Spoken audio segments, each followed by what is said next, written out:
Indigo Canada has a Love of Reading program as part of a national initiative to get more books into school libraries. 3 years ago, they expanded to include an Adopt a School program, and employees at Coles Books in Lloydminster jumped on board. In years past, they've donated to Martin Brown School in St. Mary's, and this year, they directed their fundraising to Queenie Elementary. I like reading Star Wars, Pokemon, and hockey books. Making sure kids like Dominic have books they want to read available is the aim of the project. And employees of Coles auctioned crafts, held a face painting, and asked for donations from customers to deliver over $2,100 in gift cards for the school. For some of us, we're local kids. Martin Brown was actually the first school I went to. So for me, it was a way to give back to the school I'd started in. Queen Elizabeth this year was picked actually because we had a couple of staff members with kids who go there. The school is extremely grateful for the donation and have specific plans for the new books they will soon acquire. With these donations, it's going to help supplement our home reading programs in the classrooms, because it's nice to have classrooms that have their own collections so teachers can be working more intimately with their students. And facilitating that student development is a no-brainer for the community at Coles, but the fundraising also has another purpose for the community at large. I think it's bringing awareness to the public that actually there is a need to support the schools. That not necessarily everything is going to come from the government. We all know there's been cutbacks in all sorts of areas, and that the community can get behind their own schools. The community will also be paid more dividends down the road because a strong foundation in reading is key to overall success in school and in life.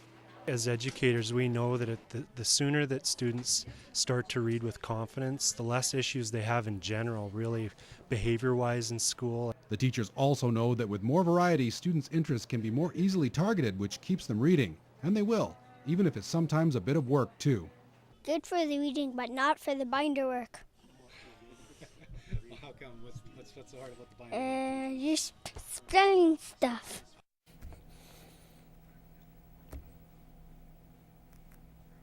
Oh, that's spelling stuff. Well, with the canola harvest over, farmers have the opportunity to take a look back at their year and see what went right and what went wrong. As Emmett Murphy reports, ADM and the Canola Council are helping area farmers make the right decisions next season. ADM will be partnering with the Canola Council and several local implement dealers to bring a farm technology expo to the stockade next Tuesday. The aim is to help maximize profits for local growers. One is to come out and see some demonstrations of new GPS technology that's out there that the implement dealers will be discussing, as well as the new research. First research has been done in over 20 years. The new study will undoubtedly be the focus of most discussion. The council found that up to 1/3 of growers have reported spoilage in the past. The research hopes to go a long way in correcting that problem. Spoiled canola is lost revenue to their farm, and then with the technology, same thing. They can take advantage of some new technologies that are out there to be able to drive more value into their business, and that's a good thing.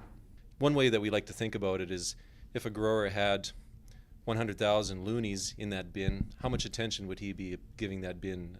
And so we want growers to think about their canola in the same regard, that they need to be trying to protect that revenue as much as possible. There will be information sessions and a chance for Q&As with ADM and the Canola Council.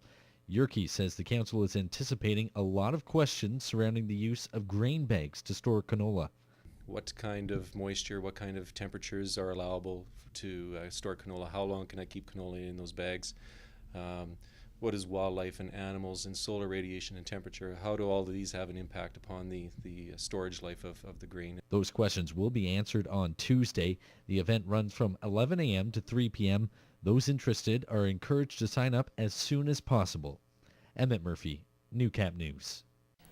The SPCA's dinner theater is coming up. Jennifer and Allison tell us all about that and introduce us to a senior dog and a couple of cute kittens on this week's Pet Project.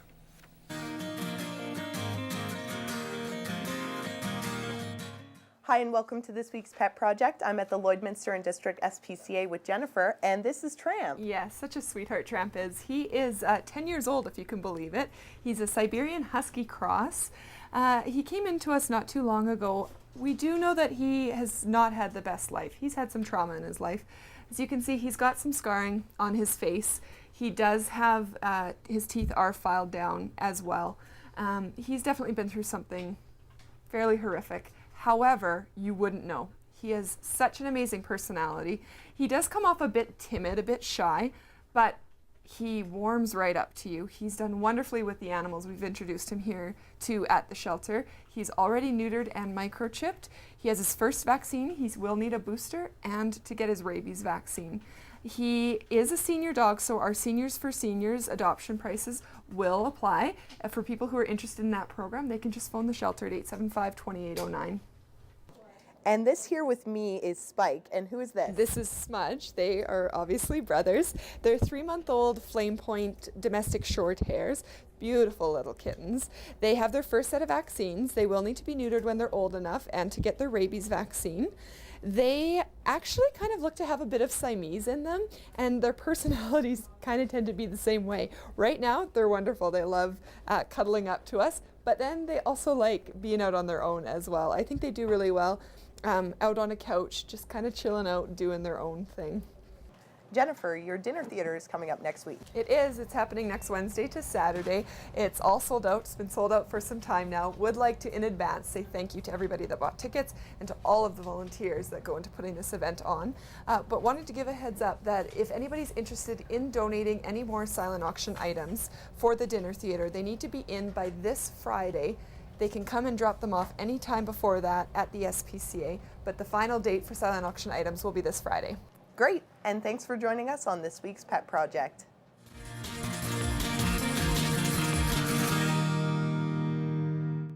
The Pet Project is sponsored by Quick Pick Waste Disposal. Locally owned and operated and serving urban, rural, and industrial customers in Lloydminster and region.